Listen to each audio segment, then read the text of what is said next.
Our first speaker for tonight is Alex.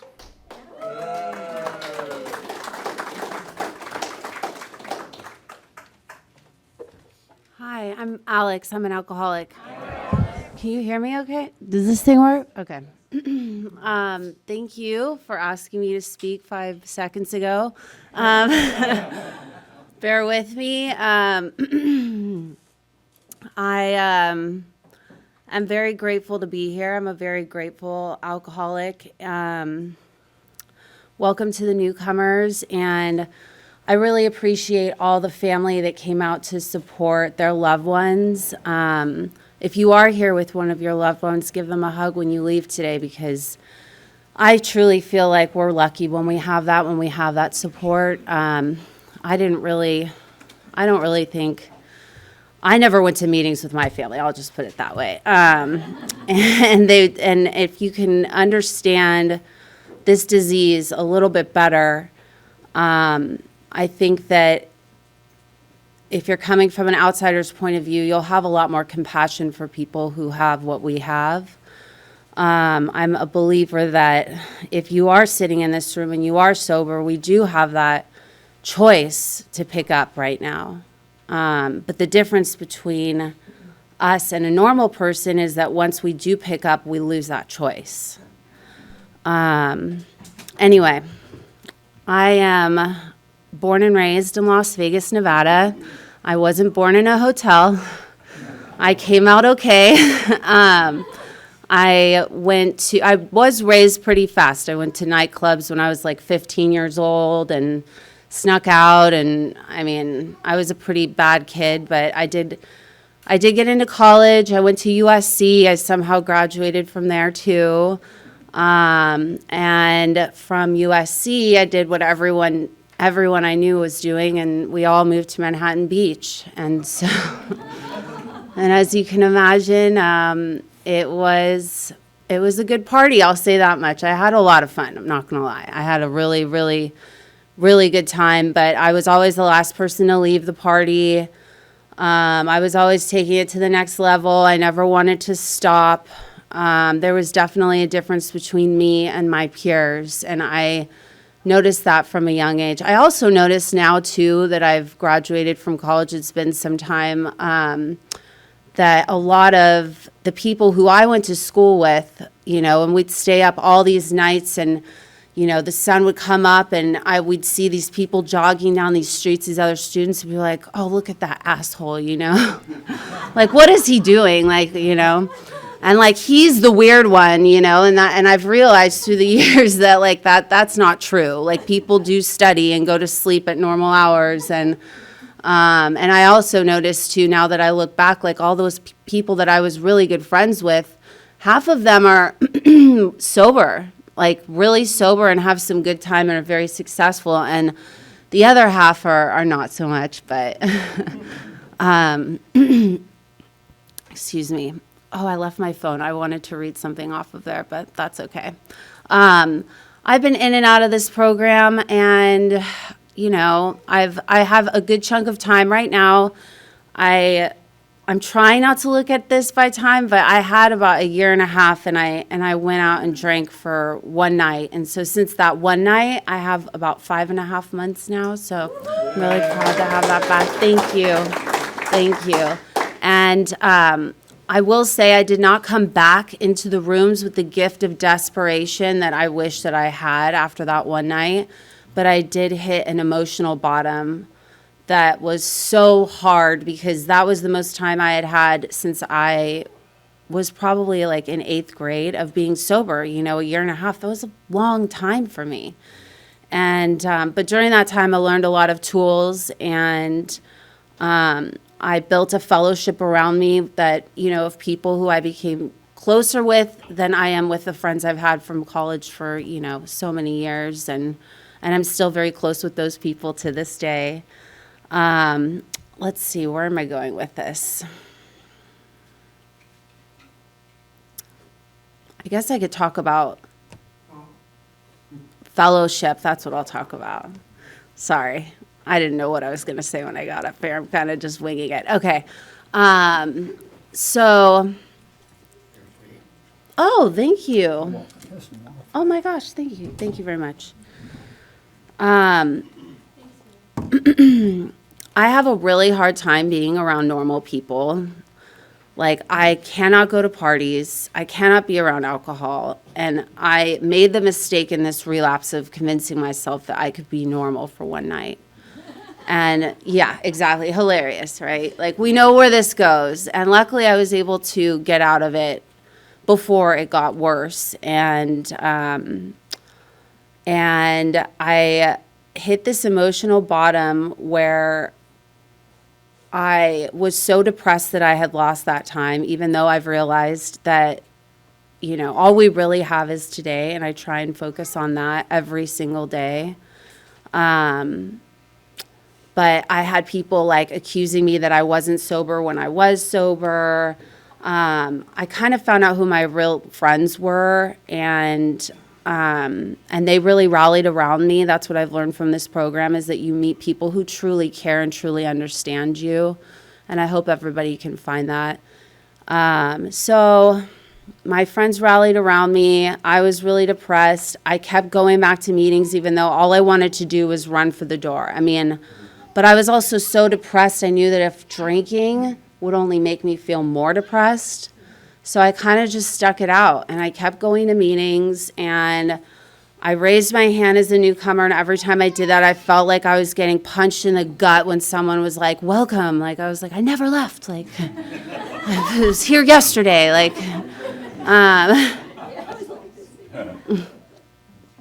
but my recipe, really the top thing is like, who is in my front row, and who is it that's cheering me on? Who are those people that I am letting have my life and my time? And sometimes that has to exclude family. Like, I don't know about you guys, but sometimes like I pick up the phone and the first thing I want to do is drink when I talk to my mom. Like, and she's a lovely human being, but like she can push my buttons and she knows how to do that and she gets me going. And there's other people in my family too that are like that. And I've learned, the biggest thing I've learned is cutting out some of these people doesn't mean forever. It's a season, right? All of this is a season. Doing what's best for me right now may be hurting other people, and that's fine. Not going to parties, missing birthday parties, like kids' parties, like I could give a shit about that stuff. It's like I'm important. Like, my sobriety is number one, first and foremost. Anyway, I hope you guys got something from that. That's all I've got. Thank you. Now our main speaker will share their experience, strength, and hope with us. Please join me in welcoming Danny from Carson.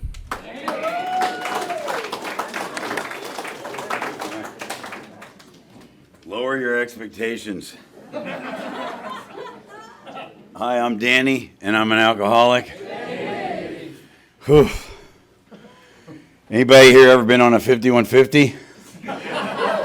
These lights, man, bring it all back to me. Like, have you ever been in a cell in the county jail or a 5150 on an involuntary hold? First thing you see when you realize where you are is that. But we're not there tonight. What a great night, I look at all these empty chairs, man, and I think about all the people that can't make it to this meeting, and how lucky we are. Oh, look at that. I can see myself on Zoom. Wow, just what I need to see. A little view of myself. Anyway, just settling in. Oh, here's something none of us have ever said. No, thank you. I've had enough. I never said. Did you ever say that, Joe? No. But there might be a few normies amongst us tonight. Very nice job, Alex, on the talk. You mentioned the normal drinkers. There's nothing stranger than a person that'll walk away from a perfectly good drink. It could be the sobriety test from the cops. They could say, all right, get out of the car and say unfinished drink 3 times real fast. I've never had one. I have never had even if the car rolled, I did not spill a drop. You know what I mean? When the bar fight broke out, I knew where my drink was. I always know where my drink was. Even now, I know if I have a drink going. Non-alcoholic, of course. I know when I have a drink going. It's just kind of in me, you know? So anyway, yeah, there's nothing stranger than a normal person. Normal. We have to stop doing coke now. I have to work in the morning. What? What? We could get something for your TV. Has anybody ever been on carpet patrol? Where are you guys at? There they are. Do you know what carpet patrol is? Yeah, do you? You do? See, now this brings up a point. You might come in here, right? You guys come in here and you might look around and think, wow, you know, these people don't look like alcoholics. If you could see all of us a week before we got sober, you would know. You never know. You'll see some little old lady get up and you'll think, oh my God, here goes 30 minutes of my life. And 2 minutes into her talk, you're like, I could totally roll with Phyllis, man. Phyllis drove her car through someone's living room. The same one twice. You know? Carpet patrol. Who doesn't know what carpet patrol is? You don't. Okay, you've been up for 9 days. You're covered in Vaseline. And you're crawling across the carpet. You got a pipe in one hand and a lighter in the other. Have I got it right so far? And you got to stop every once in a while. See, you're looking for these little things in the carpet. Things. Hopefully, you're looking for things like crystal meth, cocaine, maybe some heroin. You're looking for it, but you're not going to find it. It's not there. You're going to be smoking toenails. Now, do you hear the laughter? It's because they did that. You're going to smoke drywall, bagel chips, and you got to stop every once in a while to look at the shadows underneath in the space because they're out there. The apartment building is surrounded by the DEA. Isn't it nice to not have a night like that? Right? Now, there are other forms, you know, that's carpet patrol. There are other forms of carpet patrol, maybe digging through a trash can looking for a bottle with still a little bit of alcohol in it. That's carpet patrol. What about curtain patrol? Right? This is not an audience participation meeting. This is one speaker only. But thank you. But yes, carpet patrol, decoding license plates on the freeway, all that. Been there. Man, it's good to be here. Okay, now I'm not going to pass out. I'm here. I'm here with you. I like how spread out we are. If there were seats in the parking lot, we'd probably be sitting out there too. Boy, it's fun to be here, isn't it? I remember coming in here thinking, how could you possibly be laughing? I'm miserable. Right? And then you hear people say, like Alex, I'm a grateful alcoholic. I think, you know what? I'll blow up your car. Let's see how grateful you are. You know, there was nothing funny about being new. It was hard being new. I would see, you know, there's some meetings that only have one door to get into, and there's like greeters on either side, and I'd pull up and think, not tonight. Oh, they're leaving before the miracle. That's it. They're like, fuck this guy, he's too funny. I want a serious talk. I want serious. Anyway. My favorite page in the big book of Alcoholics Anonymous is 132. Right in the middle of that page it says, we absolutely insisting. There you go. We absolutely insisting on enjoying life. That we think that cheerfulness and laughter are useful. Because if a new person came in here and didn't see us having fun, why would you stay? This goes so far past not drinking. So far past not drinking, right? It's like many of us in here have stopped, right? I'm sure there are many people here that don't have their original sobriety date. And if you're coming in and out, I came here tonight to tell you to not give up, to ask you to not give up, right? Because your speaker tonight is the guy that couldn't get 2 days sober. I would not come to meetings anymore because somebody at the door was going to ask me, how many days do you have now, Danny? And because I couldn't say 2, I wouldn't come in. You know, so let's start at the beginning. I was a gorgeous baby. I was handsome. Isn't it fun? You know, when you hold up a little baby, you know, it's like the 12 steps, right? They don't teach me to be spiritual. If you've ever held a little baby up, you know that's a spiritual, that's a perfect little ray of light. You don't hold up a baby and go, now there's a liar right there. I'll turn him to the side. He's going to love Oxycontin. Look at that. Look. No! That's a beautiful, beautiful little ray of light. And I was a beautiful little baby. And then I started being introduced to fear. My first tool, the first thing that I can remember is, this is the wrong earth suit. This is wrong, man. I want out of my body, out of the window, out of the car, out of this relationship. We used to have a Rambler Ambassador station wagon because I'm a little older, and the seat in the back faced this way. And whenever the family had to go anywhere, trust me, that was my seat. They made a movie about it. It's called The Way, Way Back. Perfect seat for me. I want to be away from you. Did you ever see that movie Barfly with Mickey Rourke and Faye Dunaway? And in the movie, you guys are younger, so Google it. There's this great movie about this. It's about Charles Bukowski. Mickey Rourke plays Charles Bukowski, this great poet who loved whores and wine and whiskey. 2 of my favorite things. And not necessarily in that order. And in the movie, Faye Dunaway, they're sitting in this dive bar, and Faye she says to him, people, don't you hate people? And he says, no, but I seem to feel better when they're not around. Right! That's me. I am a people pleaser who hates people. I need you to love me, but stay away. Leave me alone. Don't talk to me. But screw you for not talking to me, right? I want to be invited. I'm not coming to the party, but I want to be invited, right? I ain't coming. If you say to me, Danny, would you like to? The answer is no before you even ask me. No, I ain't coming. But I would like to be asked.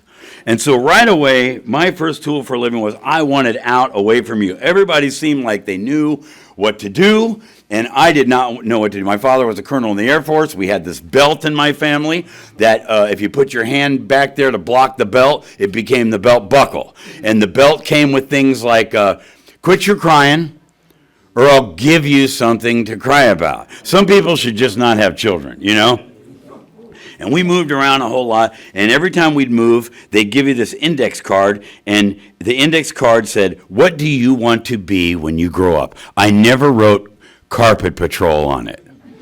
I never said I would like to be on a 5150 having a catheter jammed in me with the cops holding me down because I'm combative. The first question everybody ever asked me from the time I can remember was, what's wrong with you? What's the matter with you? Why do you do that? Right? And I spent I learned right away that I could make people laugh and I could just perform for them. I didn't know how to be authentic because deep, deep down, I knew that if I was authentic, that I was a piece of crap who didn't deserve to be around other people.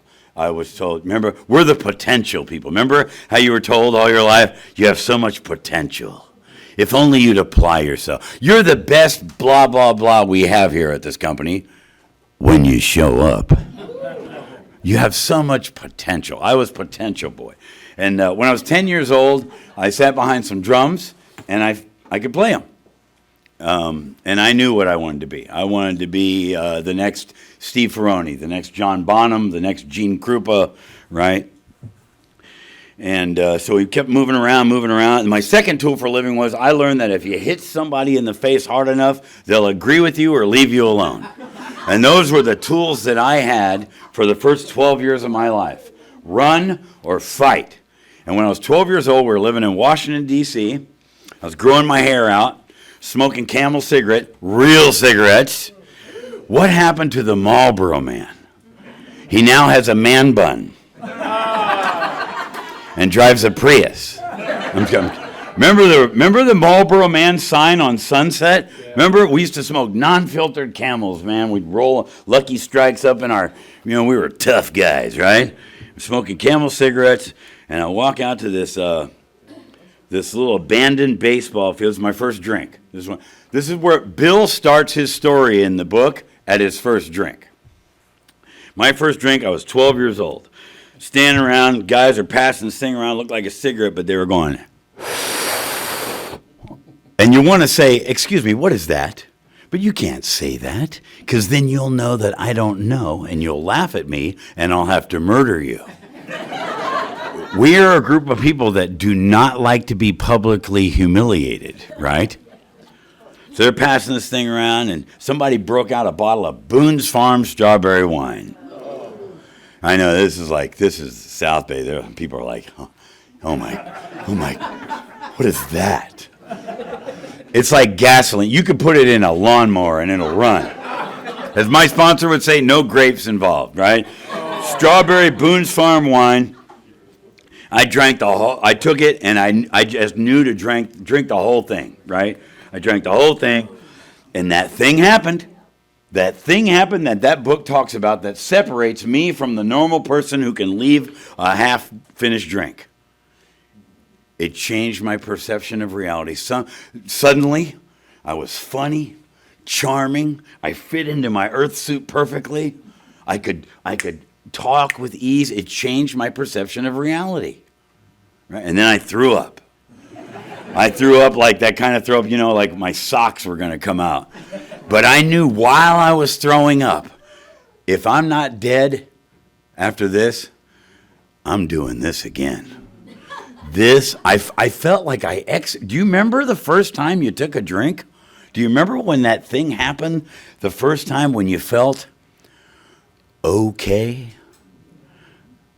Man, it was like I exhaled for the first time in my life. I had been walking around with my fists clenched, waiting to get hit, waiting to be told to leave, waiting to be called stupid. And when I drank that drink, man, everything was okay. Little did I know that I would trade my daughter, my career, my soulmate to capture that feeling again. Look what these people missed by leaving early.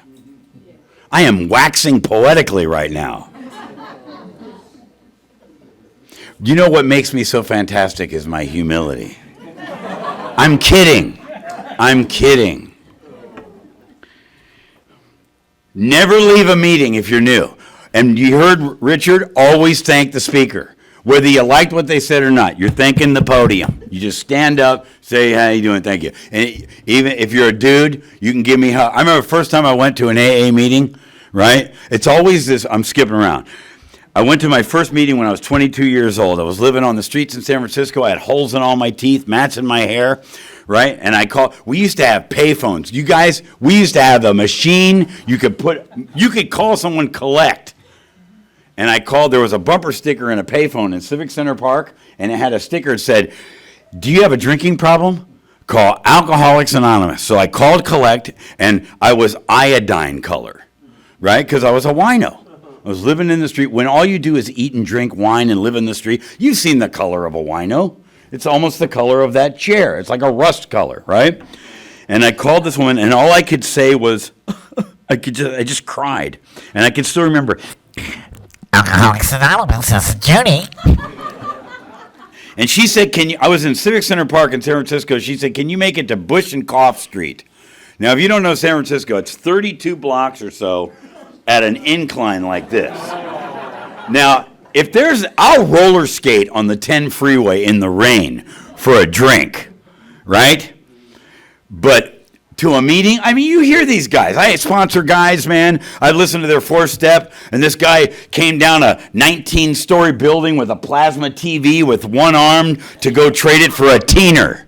Older people, that's a teener is a 1/16 of an ounce of some kind of a narcotic. A teener. See, this is also an educational talk. That guy will do all of that to get a drink or to get out of right here, right now.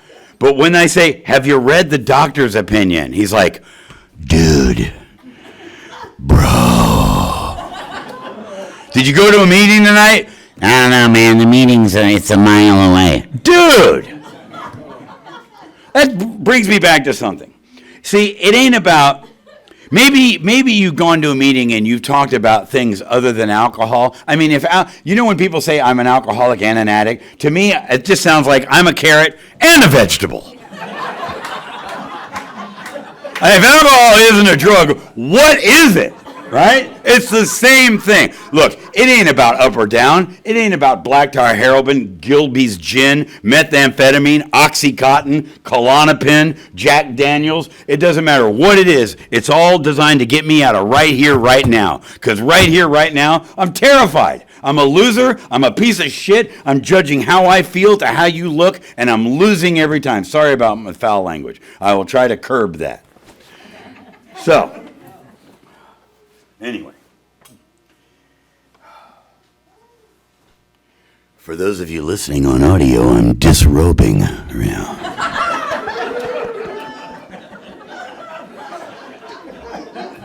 Yeah, it's about, look, find your way in. Look, if you're new, you got this little beast, this voice. There's this disease of ours. We have the phenomenon of craving that only occurs when we take a drink. Can I get an amen? But I have this bizarre relationship with alcohol. When I'm drinking it, I just get thirstier and thirstier. And every time I think I can drink successfully like you thought you could. But when I'm not drinking it, I also think I can still drink successfully, and I forget about all the terrible things that happen to me. Like on page 24, we are enabled at certain times to bring forth the suffering and the humiliation of just a week or a day ago. I remember getting out of the county jail and going to 6 and Bonnie Bray and putting my hand out of a car for a guy to spit a balloon of heroin into it. And he looked at my arm and it still had the county jail bracelet on. And he went, dude, are you sure? And while I was processing out of there, I thought, I will never, remember sitting there across the table from the one person you had left in your life? While they're looking at you with that look of disgust and disappointment because you did it again when you told them you wouldn't. You remember that? I do. Do you remember that? No? You don't remember that? Okay. Does anybody remember that?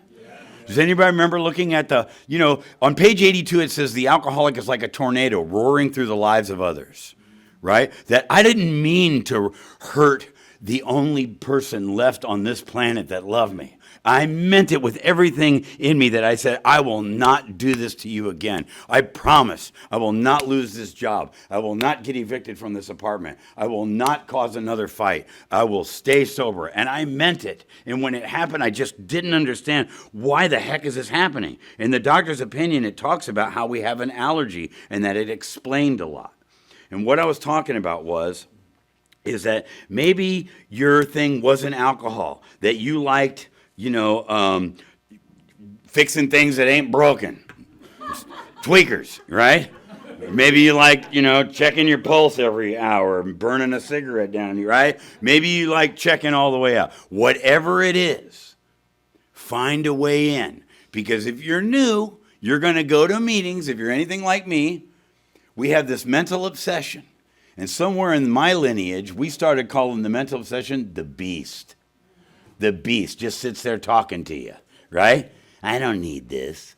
I never did that. I'm not that bad. And my beast is like this little 5'2" hooker. She's got this really cute voice, right? And I remember I'd be sitting up chairs, sitting in my meeting, going in and out, and she'd show up. Danny.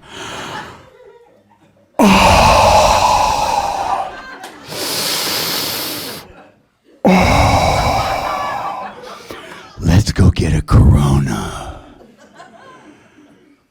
Yeah. Let's go get a Corona. She doesn't mention that after I drink that Corona, it's on.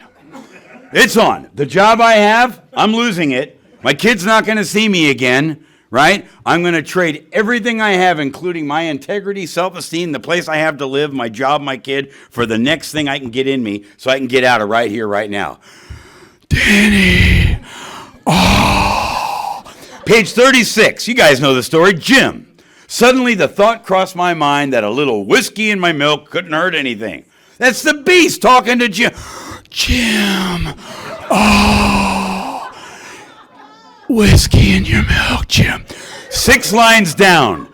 Thus started another trip to the asylum for Jim. You got to think it through. When the beast starts talking to you when you're new, tell somebody. The beast will stop talking if you tell someone. See, I have been separated from alcohol because of the 12 steps. When you're new, you don't have time. You don't have time to go through all that to get separated. So here's how you create that separation. You ready?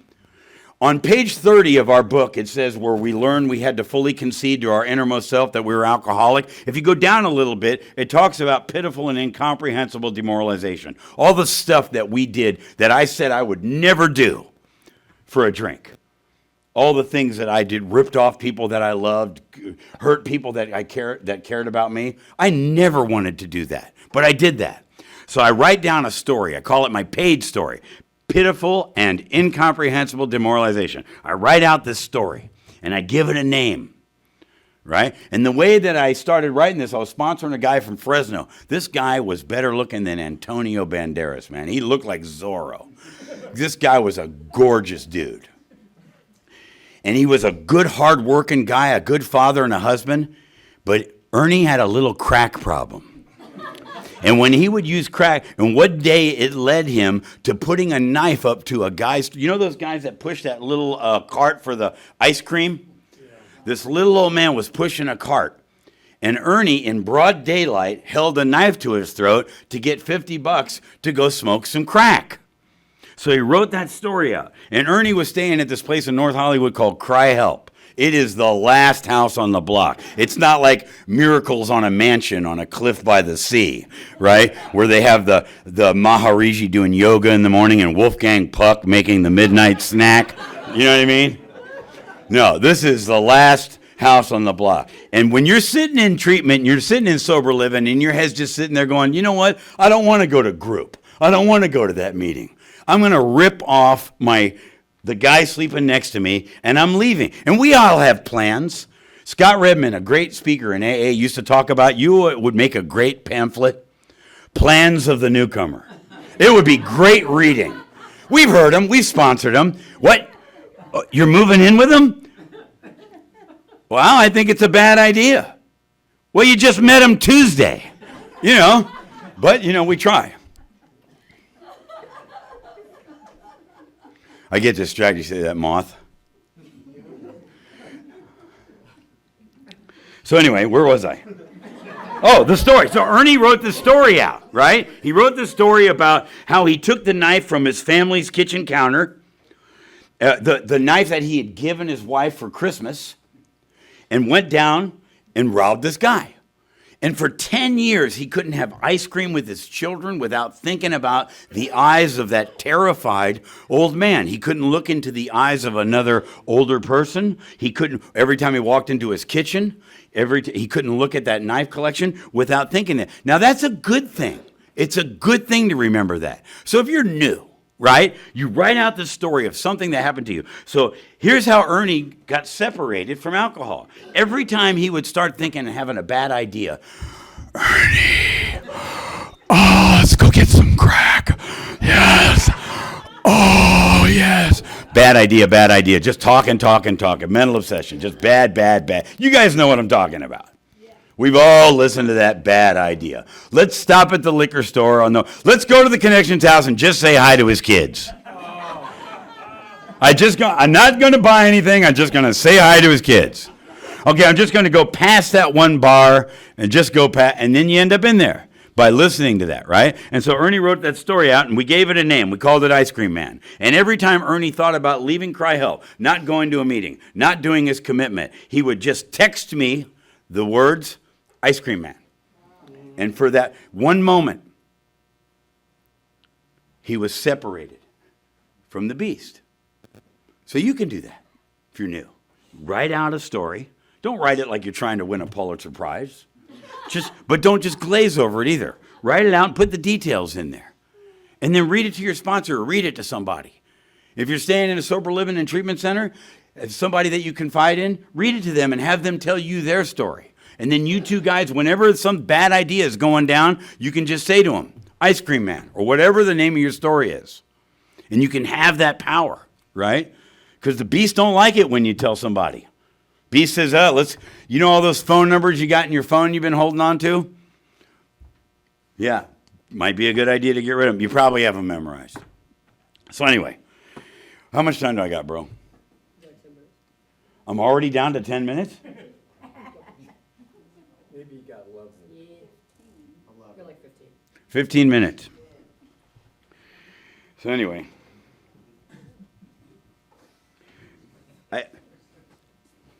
I guess you could tell that I used to like to drink. When I was 22, I went to a meeting and I went in and out for a couple of years, and I started 8 years of I Sponsor Myself. Right? Perhaps you know this program. No steps, no book, no sponsor. Get to the meeting. Okay. Go ahead, brother. I'll save the good stuff till you get back. I'll lie. Are there any other liars here tonight? I used to lie so much that I have fond memories of things that never even happened to me. You know what I mean? When I was, how I came to California, when I was 19 years old, I heard this is a true part of the story, Rod Stewart was looking for a drummer. If you don't know Rod Stewart, Google it. And so I put all my drums, I had a good alcoholic drum set. None of them matched. That had no cases. They were all different colors. I put them in the bottom of the Greyhound bus where that little door is, and I came out to California to be Rod Stewart's next drummer. True part of the story. And when I got to the bus depot, there was a pawn shop open all night. So all my hopes and dreams went into my left arm. But only in AA do they laugh at that, by the way. We laugh at trauma. But I told so many people that I played drums for Rod Stewart that still to this day, when Hot Legs comes on the radio, I admire my own drumming. And the doctor's opinion talks about it, where I can no longer distinguish what is false and what is real. Because when I got here, I couldn't just walk up to you and go, "Hi, how you doing? I'm Danny." You know, Danny. You know, the guy you wish you never met, the guy you wish you hadn't recommended for a job, the guy you wish you hadn't introduced to all your friends, Danny. Yeah, I have to pretend to be something I'm not. I don't even know who the hell I am anymore. I don't know, right? And so I can't distinguish what is false and what is real because I've been lying about it so much, I never played drums for Rod Stewart, never met the guy. But I told so many people I did, I'm sure people have mentioned my name to them. So, anyway, there I am in AA. I'm not really in AA. I heard it put really well the other night. AA is a book. Did you guys know that we're named after a book? And we just celebrated our 80th anniversary of Dr. Bob's Last Drink. For all of you that are new, he was a doctor who specialized in a proctologist. He knew that happiness was an inside job. Right. And we celebrate AA by Dr. Bob's Last Drink, June 10th, 1935. Sorry, I'm a little scattered. The book. Yeah, we're named after this book. I wasn't in AA. I was going to meetings. If I'm in AA, I'm working the 12 steps outlined in the big book with a sponsor who's worked the 12 steps. I have a commitment. I'm going to regular meetings. We have so many meetings in LA. You could go to a different meeting every night and nobody will know you. And the whole purpose of having a home group is if you come here every week, people will get to know you. People will notice if you're not here. And having a commitment in AA, having a job doing something so little for something that has given me so much, right? And then, of course, what my sponsor told me, Danny, when you get this thing, recovery from a seemingly hopeless state of mind and body, if you don't turn around and give it to another guy, you've been a complete waste of time. So, On my 8th anniversary of I Sponsor Myself, I went to a meeting and told AA, you don't work. I had no idea what AA was. I had never read the book. I never had a sponsor. I challenged all the men in there to a fight. I was one of these big dudes, MMA, boxer dude. Had my Harley parked in the doorway at La Cienega Park on Sunday. So if anybody touched my bike, I would beat them up. I was lost. I was scared. When you meet a dude, you ever see this guy in the back of the room? You know what this means? I could use a hug, Holmes. It means help. It means I don't know how to ask for help. I'm scared.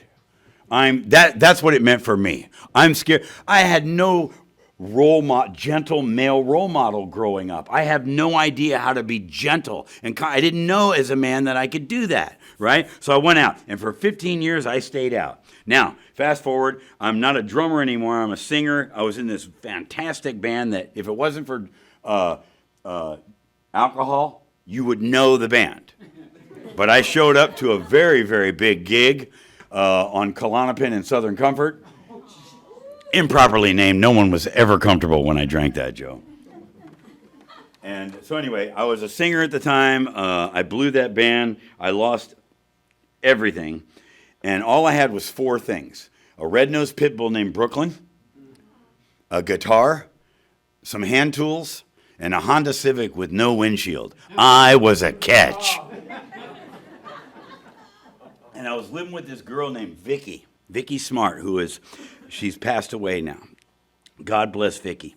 And I was living with Vicky, and every night Vicky would pull around, and I would drink 10 king-size Coronas, 200 ounces of Corona, take about 20 to 30 Klonopin a day. That's super Valium. And I would smoke a 1/4 ounce of Kush. That's what it took for me to get to zero. That's what it took for me to get my... And about halfway through, every night, Vicky would start her car, come around and go, I'm going to a meeting tonight, Danny. Would you like to go? and I'd say, tell him I said hi. If you're listening on audio, I just held up my middle finger. Because I didn't know how to work a 4-step. If I did, I would have said, Vicky, I can't get in the car with you tonight, for I harbor a resentment to Alcoholics Anonymous. I didn't know how to do that or articulate that or process that, right? If I knew how to say that, I would have said, Vicky, I can't go with you tonight because I will never know what permanent sobriety is. There's no point. I'm a person that can't stay sober. There's no point. But I just said, what we say when we run out of intelligent things to say, right? Right? And I judged AA by some of its poor representatives, of which I definitely was one. If you want to judge AA, judge that book. Don't judge the people in the fellowship. Judge this, right? So, Vicky pulled around one night and she said, Danny, if you don't get in the car, you and your dog have to, if you don't get into my car and go to a meeting with me tonight, you and Brooklyn have to live in your Honda Civic. And it was raining. I had no windshield. So I got in the car. So that because I couldn't take care of myself and stand on my own 2 feet, I needed this woman to take care of me. And I went to this meeting, and she took me to Rodeo in the 90s. I know Joe was there. Now, I'm not exaggerating. If anybody ever been there? This meeting, 400 to 600 people, all tan in the winter, veneer teeth, Jimmy Choo, Dolce & Gabbana, rock stars, and here I am, Pigpen, with 2 handfuls of loser balloons. There he is, the guy that can't stay sober. That's how I felt every time I walked into a meeting. There he is, the guy that can't stay sober. Nobody's thinking that. Everybody's thinking of themselves. Our problem isn't drugs and alcohol, it's selfish self-centeredness. Clint Hodges, a great speaker in AA, used to say, I'm self-centered. I need to find a new center. Something other than me. Shakes me in this room. I'm sitting way in the back between her and another guy. And this guy, she brought me there because her best friend was Earl H. And Earl H. was throwing down a talk. Look, I mentioned his name and the wind blows. Look at that. Magic. And I don't know, when you're new, all the speakers sound like Charlie Brown's teacher, right? You know what I mean? If I was new, I'd sit way in the back here and I'd know exactly how many lights are in this room. I'd be reading all this music stuff on the wall, right? all that, because I can't. And for the first time ever in a meeting, I had been to thousands of meetings. I never once felt like part of. I never. When they'd say, they'd read the promises, I'd think, oh yeah, let's go pet my unicorn. I will know the meaning of the word serenity and peace. I won't regret the past. Have you seen back there? And for the first time ever, Earl was up there talking, and I heard, maybe. And I said to Vicki, what? She didn't say anything. Maybe. I didn't recognize it was my voice saying something positive. My voice never said anything good about me, you, or anything that was going on. Maybe is a fantastic word. Maybe I can be my kid's dad. Maybe I can stay sober. Maybe it'll matter that I was alive. Maybe is a million miles away from never, can't do it, what's the use? So I asked him, I waited, sat on stage next to Billy Sunshine. You remember Billy? Billy was this guy. Billy was eating an entire bowl of guacamole with his hands. And I was sitting next to him waiting for all the rock stars to say goodnight to Earl, and I was the last guy, and I stuck my hand out and I said, will you sponsor me? And that man never let go of me for 15 years, right? I would go to the county jail, and he would wait in line for 7 hours to see me for a 2-minute visit. When they were taking the catheter out of me at Glendale at Venice, who was there in the doorway? Earl. He didn't tell me about AA. He showed me AA, right? He said, come on, let's go thank the speaker. Let's. He just loved, it was the only thing that was going to work for me was being gentle and kind. I mean, the tiny little bit of kindness around here has the biggest new people, they don't hear what's going on up here. But when you remember their name, wow, or offer them a seat, or just be gentle. It sure worked for me. Gentleness worked for me, man. It was so foreign to me. I had no idea that you could be gentle. You know that I didn't know that one of the options in an amends was that you could forgive? I didn't know that you could forgive people. I thought I had to walk the earth for the rest of my life thinking about what tool I will use to smash their head in. I carried a .38 hollow point bullet in my watch pocket. It was for my dad's head. I hated him. He used to beat the crap out of me, right? Beat the crap out of me. What do I got, 5 minutes? How much? 5 minutes. I want to talk about this. Tonight, I don't carry a bullet anymore. I carry the medallion that my sponsor gives me every week. So my biggest resentment, of course, when I remember being at the Rose Bowl, seeing Pink Floyd, and I was like looking at David Gilmour like this. I was in the barricade area. 90,000 people are having a great time, and I'm looking at Nick Mason, the drummer, thinking, if my father hadn't beat the shit out of me, that would have been me. You know what I mean?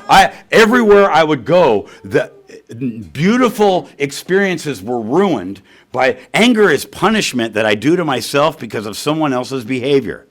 Anger is punishment that I do to myself because of someone else's behavior. And I would punish myself for years. And one time I was talking to this guy, me and him were telling stories about our fathers, how he'd beat us and blah, blah, blah. And this guy said, yeah, but he gave you life. And I told that guy, mind your own business. But I hear things later. And every day I'd be driving, and I kept hearing that voice, yeah, but he gave you life. I found a way out. That was going to be the name of our book, A Way Out. I found a way out. If I was going to blame my father for all the stuff that ever happened to me, every job I lost, every girl I lost, all of that, then why, if I want to, give him credit for the moon that's out tonight, the fact that I can see the ocean, the fact that I can paint and draw, play guitar, sing, play drums, I can give him credit for that. And even though I didn't mean it, for a year, every day, every time something happened, I'd go, thanks, Dad. And one day, without my permission, I realized I had forgiven him. I no longer hated that man. Just by saying, thanks, Dad. Thanks. I'm not trying to, when we forgive somebody, we're not trying to absolve anyone I wasn't trying to absolve him. Of course it's terrible to beat a child, but I need to be free. I need to get out, right? Right? we're going to finish with the, so obviously Earl kept sponsoring me. I went in and out for 15 years. And on February 18th, 2008, I took my last drink. I stood in front of Earl and said, I can't do this anymore. I'm done. And I joined AA. Right? And so I'd like to finish this talk with the circle and the triangle. Right? You guys have seen it before, right? The circle and triangle. Many of you guys have seen it. Right? It's an ancient symbol, mind, body, and spirit. Therein lies the balance that we seek. We didn't start it. The Freemasons now own it because we never copyrighted it. But in 1955, we took it and it showed up on the dust jacket of the second edition of the Big Book. And we changed the names to, oh, there it is right there. Look. Ta-da. I have one tattooed on my thumb. And I meet so many people that are in AA because of that. Just by being places, right? So, first side of the triangle is unity. Unity is the body. I bring it to a meeting. We are a bunch of clever people. It's not easy to stay loaded and not have money. It's not easy to stay drunk and like, we are clever people. I'm good at a lot of things. And I'm sure so are you. But when it comes to not taking a drink, I suck. And apparently, so do you. So I come to a room and I sit with other people that put their hand up in the air. The reason we say my name's blah, blah, blah, I'm an alcoholic, is so that somebody coming in the room that's never said it can have the courage to say it too. You know, you might think it's ridiculous to go, I've stated I'm an alcoholic. Are there any other alcoholic? Why is he asking people? So that somebody else that's never done it before can go, me too. That's the name of the game around here. Me too. Me too. When the bee starts talking to you, telling you, dude, you can't do it, bullshit. Yes, you can. You can do this. Don't give up. So unity's the body. I bring it to a meeting. I come here and I sit here and I listen to people talk about things that I thought only I felt, right? I got to stay stopped. This isn't about stopping. How do I stay stopped? How do I go outside of my house every day without owing an amends to everyone I met? Ta-da! Right? Recovery is the second side of the triangle, right? So I trust God, I clean house, and I help others, right? That's what I do. And because I've done that, because I've actually done this, a shift has happened. It's amazing how different things can look. Oh, she didn't mean that personally. I always took things personal. But I had a shift. Mostly I had a shift because of the commitments that I had in AA. That was the thing that gave me the biggest shift. For 8 years, every Thursday, I set up chairs. These aren't chairs. These are life preservers, man. These saved my life, right? I've had every commitment that there is. I'm a literature guy at 2 very big meetings. I drive like Joe. We drive places. It takes 11 hours of a day sometimes to give a 45-minute talk, right? Upland on the weekday? Are you kidding? But, dude, I have driven a lot further for less. So recovery's of the mind, right? I worked the 12 steps, and because of that, I've had a shift in perception. I view the world differently because I'm no longer coming to a meeting thinking, I hope they have a good speaker tonight. I hope they have good snacks. They have bagels every week. Why don't they get some cookies? When are they going to have some hot guys? Hope the air conditioner's on. I wish they'd get some more comfortable chairs. How about what can I bring to the meeting? I hope there's some new people there that I can talk to. What? Right? So because I've had that shift, now I can close the triangle with the most important side of the triangle, service. And so the way I operate in the world, I'm in AA. AA is what I do between meetings. I'm in AA. When people ask you, what do you do? I say, I'm a recovering alcoholic. Because I never know where I can be of service. Maybe that person asking me, right? So I get to be of service. I get to say, how can I help? And I'm a flawed human. I make mistakes all the time. But I'm so thrilled to be a member of Alcoholics Anonymous. Am I down in my 2 minutes? Huh? 1 minute. Whoa, there's someone that didn't like to talk. So, what can I say to a new person except, you know what, man? Just stay and hang on. And if you're looking for a sponsor, look for somebody that's having a great time. Stay away from the miserable people. They're doing it wrong. Thank you.